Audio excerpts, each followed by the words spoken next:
I love this list because I think it's hilarious, and I think that it shows how little Mediaite knows about current day media. But to be fair to them, they're just as clueless as the rest of traditional media. So I'll say Barry Weiss definitely belongs on the list. She just took over CBS, so that's a very powerful position. So I don't begrudge that. I think the host of the Five that's the most popular show in cable news. That makes sense.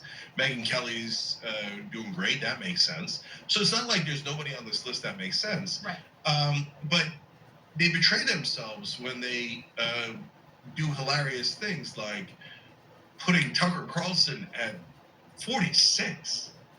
There's no list where Tucker Carlson should be lower than 10. I think lower than 5. Why? Because I like Tucker Carlson and I think he's right about everything? No.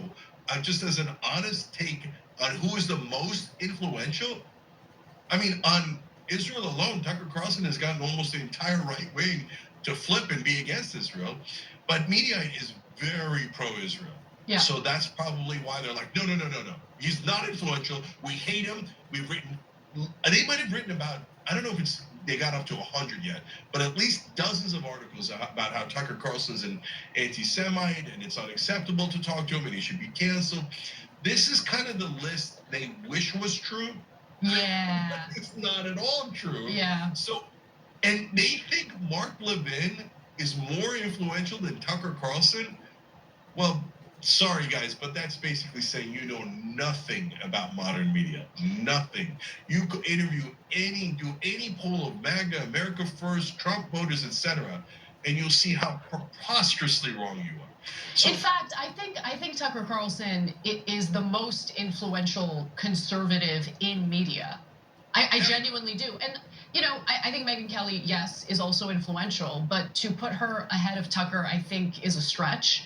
And if he wasn't influential, then what about the endless campaigns to cancel him? Why would you care about canceling someone who's not that influential, right? I mean, now he's included in the list, so there's a concession there that he is influential. But one other thing I'll say about him, Cenk, and I think it's important to share this with the audience because I want you guys to know what my personal values are and what I prioritize. I actually do like Tucker Carlson, and I have no shame in saying that.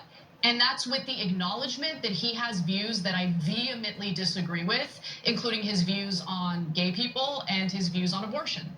However, to me, what has transpired in Gaza has been clarifying for me in being able to suss out who the good people are and who the evil people are. And if you are willing to call out the atrocities that have been committed by the Israelis in Gaza and the West Bank, by the way, and if you're willing to speak out against the lies that are being told to us by our own government to drag us into wars that we should not be involved in, you're someone I'm willing to work with.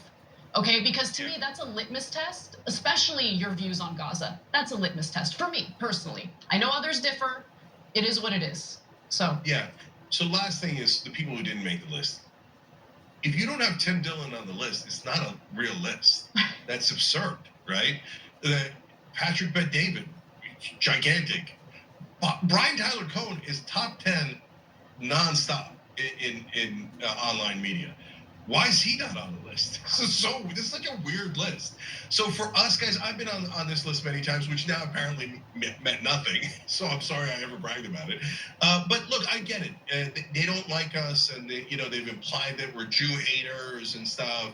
Oh, boo! You guys won't bow down to Israel. You won't make lists. It's hilarious. It's almost like a mark of shame to make this list. And Hassan, no matter what you think of Hassan, is there someone that is more influential among 18 to 34-year-olds in this country? You make a mockery of any list if you don't put them on it. So this whole thing, Candace Owens is not influential? Then why do you guys talk about her 24/7? You won't shut up about her. So this is great, guys, because gives you an insight into how people in traditional media think. They're totally clueless and have no idea what's going on in the media ecosystem and the political ecosystem in this country.